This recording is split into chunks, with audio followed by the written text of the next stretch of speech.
He has spoken at institutions such as Boston University, the University of Pittsburgh, and other academic and gentlemen. Warm welcome to Chris Scott. Check. Matter is, Harris Interactive is a market research company based out of Rochester, New York. They got on the phone with over 1,000 employed adults, right? Employed adults. We're not talking about high schoolers. We're not talking about college students. We're talking about employed adults, grown people. Next slide.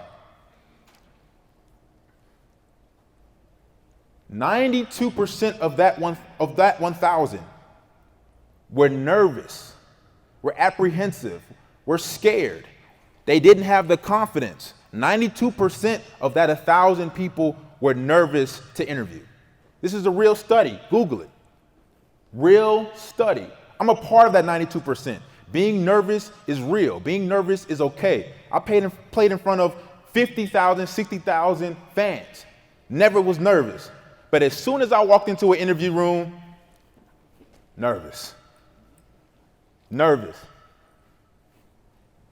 Next slide.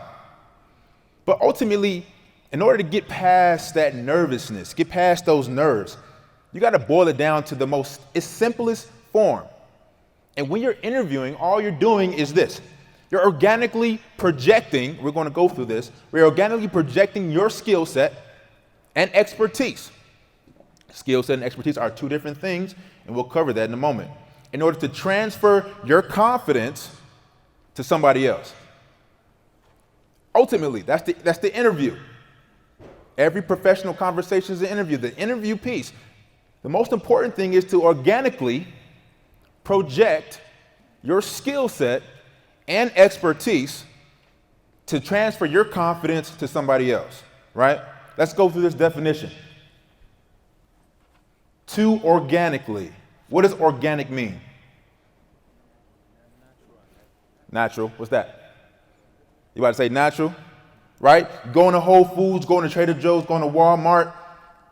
My man taking notes, I love it. Organic, it means it lacks artificial flavoring. It lacks artificial. Anything fake is not in this organic piece of fruit, organic piece of juice. It's a real thing. Point one, when you are interviewing, be authentic. Talk about be yourself, be authentic, be real, because when you're being somebody else, you are failing at being yourself, okay? Be organic. To project, this room right here has projectors right here, these big light fixtures right here. They're projecting on this screen. What do projectors do? Simple, not a trick question. Go ahead. I see front row. Yeah, you. Yeah. Yes, they do project. Enlarge. I like that. More simple than that, though. Put out. This is more simple than that. Display an image. Right? Display an image. All of you are right, but the display. If I'm projecting my skill set, I'm putting my skills on display. That's it. All right? I'm a simple guy. Like, you don't have to, listen, I'm a simple guy. I've been to school, but I'm simple. Listen, skill set and expertise. All right, I'm skilled in graphic design, but I've been doing graphic design for 5 years. It's a difference. What's the difference? What's the difference? See, 5 years. And 5 years equates in what? Experience. Experience and expertise have the same root word. Experience, expertise. So you may be skilled in, throw anything out there. I may be skilled in public speaking, but how long have you been doing it? Do you have expertise? Can you teach somebody else a skill?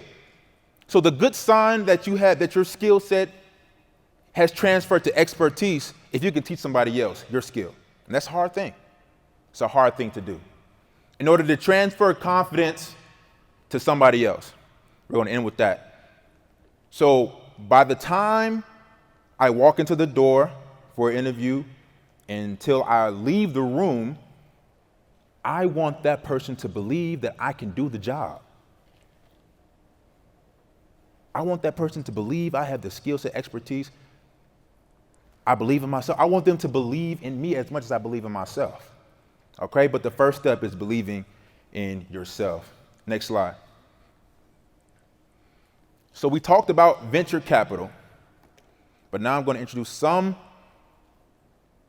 verbiage that you may or may not know. Before I get into this slide, what does social capital mean? All of you are smart individuals, not you, Phil. All of you are smart individuals. I believe it. Listen, one point here. Don't be afraid to put yourself out there. Like, away from this. You're looking at a 1.9 GPA high school student. Fast forward 10 years from now, I got 2 master's degrees, making more than my parents ever did. So you may say that I don't know if I know this answer, but you do. You do. I appreciate it, Phil. No, it's not that. Okay, my guy right here.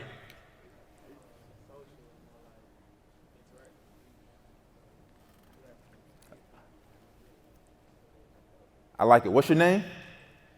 KD? Jay? My bad, Jay. He's headed around the right path. Interacting with folks, right? You can kind of tell by the diagram where I'm going with that. Let me get one more. I need one more. You already answered. You already answered. Somebody on this side, right here. Getting money from other people. He's all about the money. You're all about the bag, aren't you? Okay, I'll go with that. I think social capital can lead to money. Yes. Network. I'm sorry. I might need another mic. Let me get another mic going. Say it one more time, but say it louder. Same portion of money. Okay, we kind of veering towards the left. So we talked about venture capital. So venture capital is when somebody, on very simple terms, has the money to give, right? And they believe in a business idea, but more so they believe in the person that's leading the company. They believe in the founder. So if I believe in this founder, if I believe in this idea, if I believe this person can solve the problem at hand, I'm giving them venture capital to help them scale their business. That's what venture capital is. I got you right here. I got you. Social capital, as it relates to interviewing, is when a hiring manager or recruiter is willing to invest not only money, but trust, resources, mentorship, sponsorship, and not only just this, so venture capital is scaling the business, but the hiring manager and the recruiter is going to make sure that person will scale their career. That's what social capital is. But if you hit the slide for me, they're both underpinned, that means they're both supported by trust. One thing, trust. For example, if I'm hiring for a marketing manager, I want this person to handle the global reach and advertisement for Nike, let's say. Nike's top of mind right now. Can I trust that they'll do the job? And if I do trust that they can do the job, they got the job. Point blank, period. If I can trust that you can do the job, whatever the job asks for, and more, and that you can over-deliver, not only will you have the salary, I will make sure that you have the resources to be successful.